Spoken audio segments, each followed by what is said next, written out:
بسم اللہ الرحمن الرحیم۔ علم النحو 22واں سبق ہے، معرب اور مبنی کی اقسام ہیں۔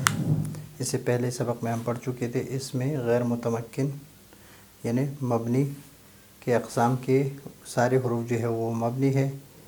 افعال میں سے فعل مضارع اور فعل امر یہ مبنی ہے، اور فعل مضارع میں سے نون تاکید اور نون جمع تو وہ مبنی ہے، اور اسماء میں اس میں غیر متمکن مبنی ہے، اور اس میں متمکن بھی مبنی ہے جب تک ترکیب میں واقع نہ ہو۔ جب ترکیب میں واقع ہو تو پھر یہ معرب ہے۔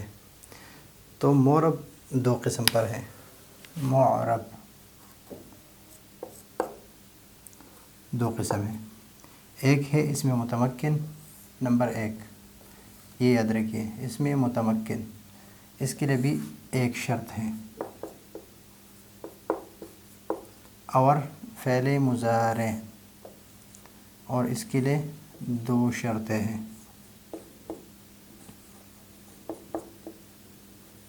اس کے لیے دو شرطیں ہیں اور اس متمکن کے لیے ایک شرط ہے، یعنی اس متمکن معرب ہے بشرط یہ کہ ترکیب میں واقع ہو، ورنہ بلا ترکیب کے مبنی ہوگا۔ مثلا زید، عمر، بکر یہ مبنی ہے۔ اس لیے کیوں مبنی؟ اس لیے کہ یہ ترکیب میں واقع نہیں ہے۔ جب ترکیب میں واقع ہو، جاء زید، رأیت عمرا اور مررت ببکر، تو ترکیب میں جب واقع ہو تو معرب ہے، ترکیب میں واقع نہ ہو تو مبنی ہے۔ شرط پایا جائے تو معرب ہے، شرط نہ پایا جائے تو مبنی ہے۔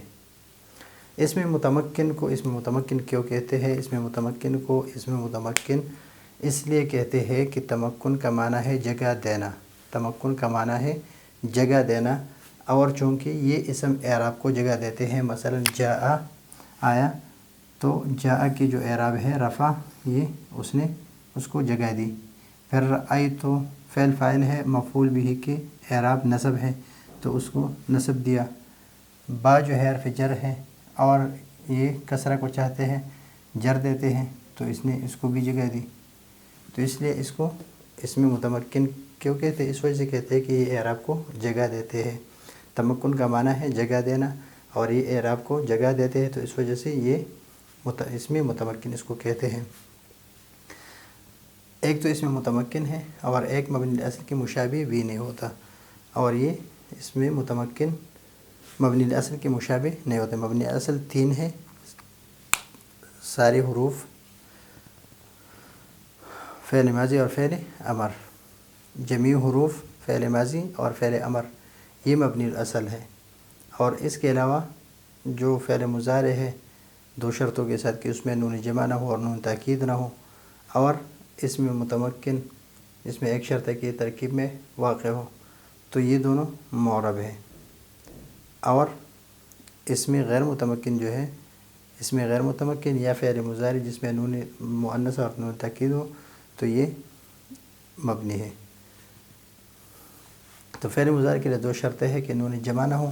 نون جمع دو صیغوں میں آتا ہے، جس طرح ہم ضربا، یضربو، یضربانی، یضربون، تضربو، تضربانی، یضربنا، یضربنا۔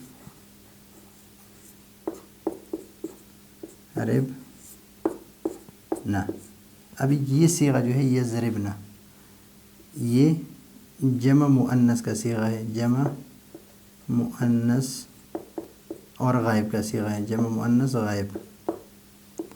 اور تضربنا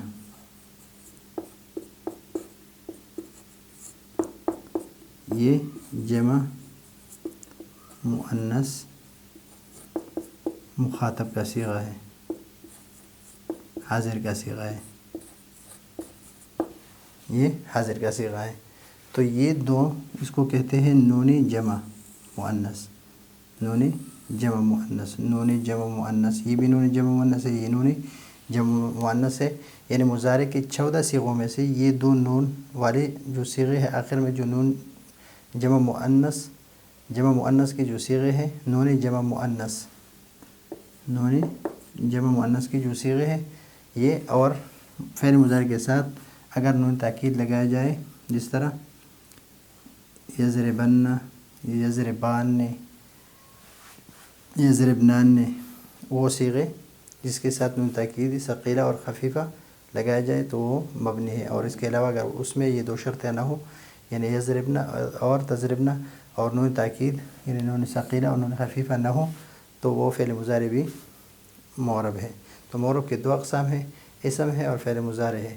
اسم متمکن ہے اور فعل مضارع۔ اسم متمکن میں ایک شرط ہے کہ وہ ترکیب میں واقع ہو، اور فعل مضارع کے دو شرط ہے کہ اس میں نون جمع نہ ہو اور نون تاکید نہ ہو۔ تو یہ ہے آج کا ہمارا سبق۔ اگلے سبق کے لیے اجازت چاہتے ہیں۔ اللہ حافظ۔